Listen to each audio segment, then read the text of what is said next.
grew up in Arizona, I live in LA now, like the cold is not a big part of my life, except for on Christmas tours. But anyways, well guys, thanks for coming to our VIP experience and joining us today. Do we have any questions? I like to just jump right into a question and answer.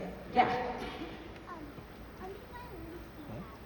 That is a great question. How many violins do I have? I was going to say that. I have 18 violins. Whoa. Man, wow. I know. Some call it a problem, others call it a hobby. Or a career, whatever you want to look at it as. Yes? When did you stop playing violin? I started playing the violin when I was 6 years old. How old are you? 7. You're 7, so I was almost your age. Yeah.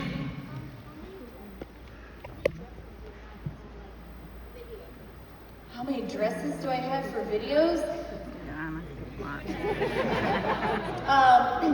Let me put it this way. I have a costume shed that's almost full. It's not that big, granted, but it's not just my dresses. It's like my dancers' costumes and tour costumes and music videos. And so pretty much anything I've ever worn in a music video is like shoved in that shed. Which is great. Anytime a friend needs a costume for Halloween, I'm like, come on over, let's play dress up. What do you want to be? Yeah. So out of all your Christmas songs you've wrote now, which one is your favorite? Oh, that's tough. Out of all the Christmas songs, which one's my favorite? You know, I really enjoy playing Joy to the World. That's the most fun to play as a violinist. Just the way it's very Celtic and it sounds very happy. So that's one of my favorite ones. But also I really like Magic, especially it's one that I wrote. It's an original song. So that's one of my favorites on my new album. Yes? Thank you. Thank you so much. I appreciate that. Yeah. When did you start aerial art and what inspired you? So I technically started aerial arts in 2020, and that was when I did the hair hanging. Not my brightest idea, I will say. It was extremely hard and excruciatingly painful. But after that experience, I was actually inspired from Cirque du Soleil. I love Cirque du Soleil. I was at a show. I'd always wanted to dabble in aerial, but I could never figure out how to do it because my arms are occupied with the violin. And I was like, and then I saw a hair hanger at a Cirque show, and I was like, oh, she doesn't need to hang on to anything because she's hoisted up by her hair. And for those of you who don't know, it's what it sounds like. You literally have like a top knot type bun, and you put a carabiner through it, and then you swing around fully suspended by your hair. It was really, really hard and painful. But after that experience, I did love the art of aerial, and so then it was actually prior to last year's Christmas tour, we started training probably 2.5 months before tour, and last year we did quite a simple aerial routine, but we've worked through this year and been able to really up the game a lot. I'm really proud of what we can now do on aerial, but I've really only been doing hoop and trapeze for about a little over a year. Are you an aerialist? Oh dear, okay, I won't tell my girls, they'll get nervous if they know an aerialist is watching us, because we're babies, we're little babies at it. Yes? What's my favorite song to play? It always depends. I guess my favorite song to play a lot of times changes from tour to tour because it kind of depends on what's the choreography with the song and what creative ideas do we get to bring into it. And I will say, I think my favorite song to perform in this show, I'm not going to spoil it, but it's our encore song. So the very last song we play is my favorite one to do live in this show. Yes? So how do you find the inspiration to write your songs? And how do you give each song their personality? Yeah, how do I find inspiration to write each song? I would say the inspiration comes from a lot of different places for me, especially because now I've done this kind of cycle of you write the music, you make the music videos, and you promote the album through a visual medium of some kind. Then you do all these TikToks, and then you do it live. And so now there's this cycle I'm so used to doing. And so I feel like just naturally now I get inspired by all the different phases of it. Like when I was writing this Christmas album, one of the songs, Snow Waltz, was very inspired by a music video idea. Like I was like, I can just imagine like this kind of Halloween Christmas fusion and skeletons, and so that inspired the song. But also I was thinking of my show, and I was like, I need to write a song that's a show opener. And so I was like kind of being inspired by what my show needed. And so, you know, I get inspired by a lot of different mediums when I write. I'm going to start writing in January, and I'm going to be searching for inspiration because I am not sure exactly what direction I want to go in. So it's going to be interesting to just find out where the inspiration ends up coming from. Yes? How did you get the idea to play violin? How did I get the idea to play violin? You know, when I was really little, my parents, they don't play instruments themselves, but they love music and they love classical music, and so they would play a lot of classical music and orchestra music in my home when I was really little. And they also would take us to these like community free orchestra concerts that were like on Wednesday nights, and it was basically the community orchestra's rehearsals. But I just really started to get exposed to all this music, and I saw that the violinists always got the solos. They always got the melody and the fast, exciting parts. So that's why I was like, I want to play the violin. And I asked for lessons when I was like 6 years old. Yes? How did you get into doing music for like video games? You know, I kind of fell almost accidentally into the whole video game music scene. It was when I was just starting my YouTube channel. I did a collaboration with another YouTuber. His name was Devin Graham. And he really wanted to make this Zelda medley. And I was kind of like, okay, I played Zelda as a kid. I'm familiar with that music. And so I made this medley.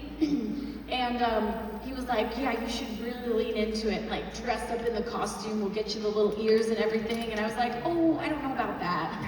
I was like, isn't the internet just gonna make fun of me? And he's like, are you kidding me? The internet is run by gamers. And, you know, and nerds and cults, that's the cool culture. And so I was like, all right. And I was shocked that that video was my first like viral moment. So it kind of was like, oh, I suddenly was being requested to do so many different game themes. And before I knew it, I was just doing them. And I'm like, oh my gosh, I think the world thinks I'm a gamer. No, dang it. They think I'm their gamer princess.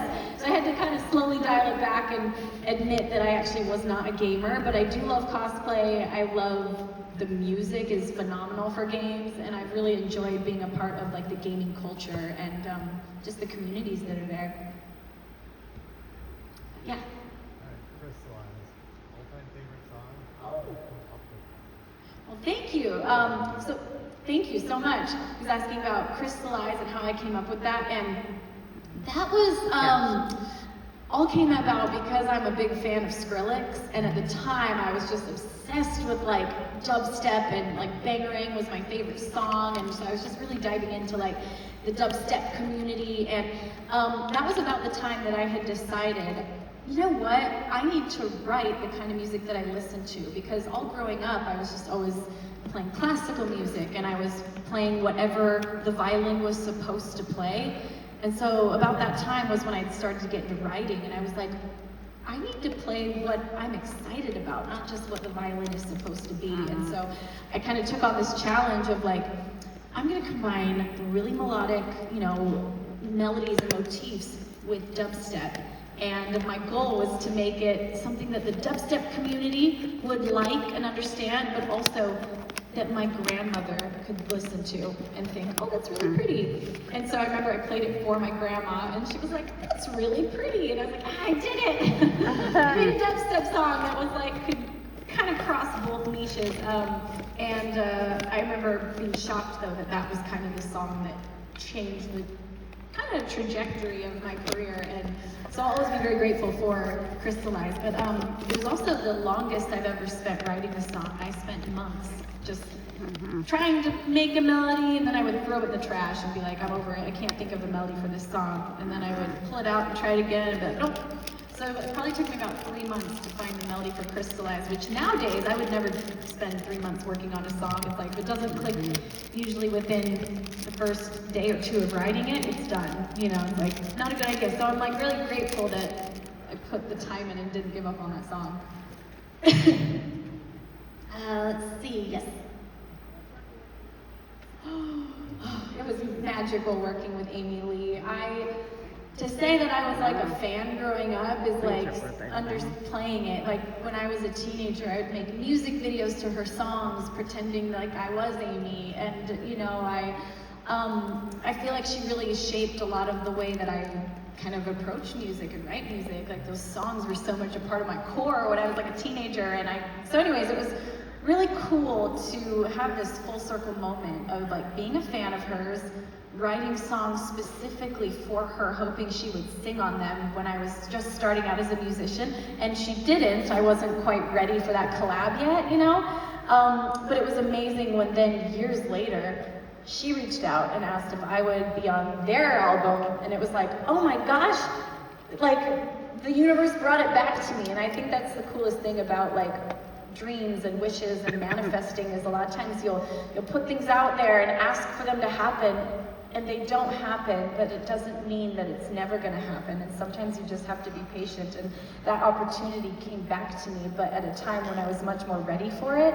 And so since then, we've got to do a song on her album, we've toured together as a co-headline tour, and then I had her on my album. So I've gotten to work with Amy on like multiple facets of creativity, and she's now like a good friend of mine, and you know, one of my most special relationships in the music industry. I'm really grateful for that, because they always say don't meet your heroes, and I met mine, and she was everything and more that I could have hoped for. She's such an amazing human, mom, musician, everything. So anyways, I can't say enough, obviously, about how much I love Amy Lee. Yes?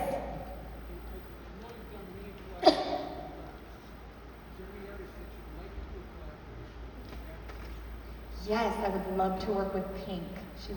She's also one of, I would say, of all the artists, she has inspired me as a live performer more than anybody else. Yes? Thank you. Just grateful to be here. My father passed away 3 weeks ago, and I've been listening for years, and you still find inspiration with your father, and it's just grateful to be here. I'm so sorry. I'm so sorry about your dad passing away. You know, as you probably know, I lost my dad several years ago, and I just know that journey is so hard and heavy, and I promise that it will become less painful. We were brought in here tonight, and these are the magic and everything is in this house. Thank you. Yes. What advice do you have for new and aspiring violinists? My best advice for new aspiring violinists is, I think it's so important to do the hard stuff that's not always fun. Because sometimes the violin can be really fun, and sometimes it's not fun to practice, like doing things like scales and practicing your bow hold, or when your teacher corrects your hand positioning, like that's not very fun. But it's so important to do that stuff, because that's what is going to make you a great violinist, is learning all those little techniques. But at the same time, I think it's so important to balance it out by doing the hard stuff, but also making sure that you find ways to have fun with it, whether it's playing a song you like. And I like to treat my practices kind of like dinner and dessert. So I do the hard stuff, like my meat and potatoes, and then I get to have my cake and ice cream and play whatever I want for the rest of my practice. Gentleman in the green. I had a question. So you play a lot of loud instruments. Are you worried about losing your hearing? You know, I do worry about losing my hearing. Shows are loud. Luckily though, we have in-ear monitors that are these cool little headphones that are perfectly molded to your ear canal. And so we like stick them in and they act as earplugs, but they also have speakers in them to get the mix you want. So it's actually really cool. Every member of the band has their own in-ears that has a completely different show mix in it, so we can hear what we need to hear. So like mine has a lot of violin in it. I guarantee my band does not have as much violin in their ears as I do, just so I can hear that and know what I'm playing. But it makes it so that also we don't go deaf. It's great. Yes? If you look at arts education, are you more of a proponent of private or public arts education as you look at comparing the next big violence and stuff? Yeah, I will always be like hoping that public schools continue the music education program. I was in public schools music programs for sure, but also at the same time, I am very grateful that I had private lessons growing up. Like I started when I was 6 and continued private lessons up till I was 17, which was game-changing for me. But and that was a huge sacrifice for my parents to find those opportunities. But I know that not everybody gets that opportunity, so that's why I think it's so important to have opportunities for everybody to have a chance to learn something they want to learn. Yes?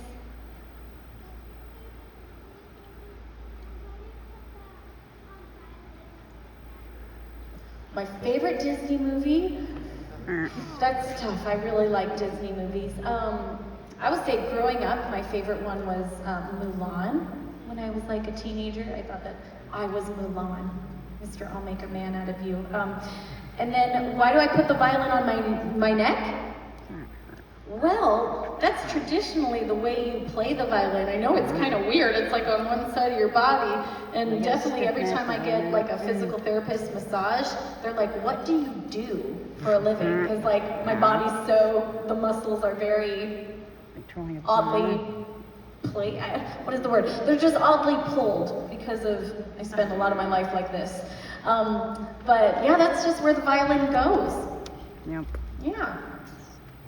Yes. So I recently learned that you actually like sew and make a lot of your own costumes, and I am an amateur cosplayer and seamstress myself. Oh. So what got you into sewing? Because my dad is the one that got me into sewing over the quarantine pandemic. So. Oh, amazing. I actually really got excited about sewing when I was really little, a kid. My mom knew how to sew and she would make my Halloween costumes and such. She was, she was very crafty. And one year when I was 8 years old, I wanted to be a kangaroo. And my mom didn't have time to make me a kangaroo costume. She was like, I'm just so busy. We had just moved. But I was pretty set on being a kangaroo. And so, she was like, well, if you want, I can give you a few pointers and you can go for it. And I was like, okay. So sure enough, I made like a full body kangaroo costume when I was 8 years old. And it was the perfect line between it looked homemade, but also it looked decent. So everybody was like, did you make that? But it got the job done, and I remember being so proud of it as this little 8-year-old that I had envisioned this. I thought of the idea, and I found a way to make it happen, and it gave me a lot of confidence from then on to be like, if I can imagine it, I can probably figure out how to make it.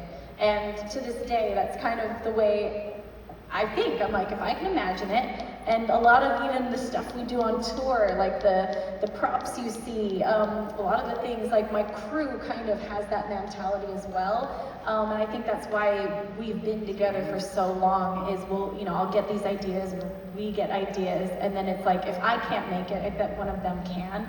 And we've just got this really like, kind of pull up your bootstraps and find a way. And I think, I oftentimes say I think our show is a lot better than the show that I can afford to put on, because we have that mentality, and I've always had that mentality with things of like, let's just figure it out, and maybe held together with duct tape, but no one needs to know that. Yeah, I always say don't turn any of my costumes inside out. No one needs to know. Exactly. There's all kinds of things we don't want people to see in there. Yes. How did you learn how to dance so well? Oh, well, thank you. I actually didn't start dancing until I was 23, and that was because I always wanted to dance when I was a little kid, but my parents, they couldn't afford both violin and dance lessons. So I actually tried out for the school dance team multiple times, and I never made it, and I was always kind of discouraged. I was like, well, how am I supposed to learn how to dance if I can't make it onto the teams that teach you how to dance? But when I was 23, I decided I wanted to figure out how to make my performance a little more engaging, because I would just stand there and play the violin, and it just didn't seem to match the kind of music I was playing. So it started out by I was like, well, I bet I could walk and play the violin. Okay, I bet I could kick my foot on the beat and still keep playing in tune. Okay, and so it's just step by step figuring out one thing after the other, and before I knew it, I learned how to spin and play the violin, then I learned how to do a back bend, and it's just been little bit by little bit. And now I've been working at dancing for 12 years, and it's pretty crazy. I'm still not to where I want to be. I still want to be better, and I work a lot at it, but I guess I'm pretty proud of the work that I've done to become a better dancer over the years. Yeah. So choreography for Roundtable, was that one extremely hard? That was kind of right when I first started to do choreography. So I think Roundtable Rival was the first music video that I ever had choreography in. And yeah, I spent a long time learning that choreography, and that's another exciting thing, is it used to take me weeks to learn small sections of choreography and to be able to play at the same time. It would take me weeks. Now I can learn it pretty fast. I can learn a whole tour's worth of choreography and play well and put it all together, within weeks, a whole tour instead of just one song, So it's just, like I said, years and years of training my mind and my muscles to work together better. Yes?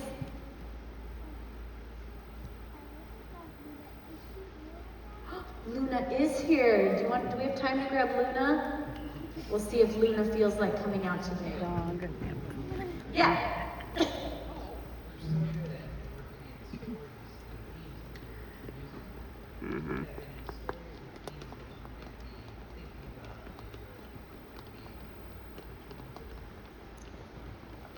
Yeah, well, I love storytelling. I've always really enjoyed making a narrative come to life through instrumental music. I think that's really fun, to tell stories through music and then to bring them to life in music videos.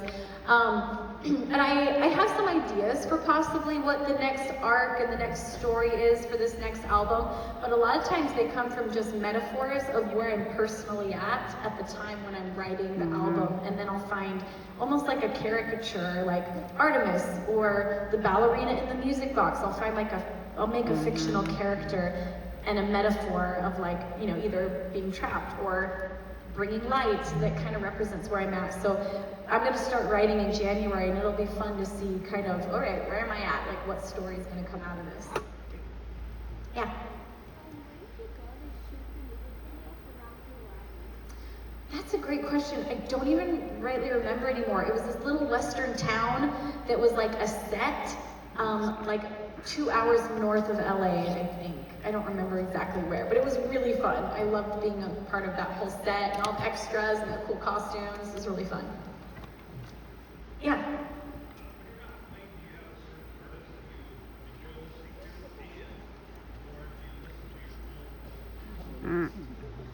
Oh, Yulia, come here, baby. Come here. Hi, sweet girl.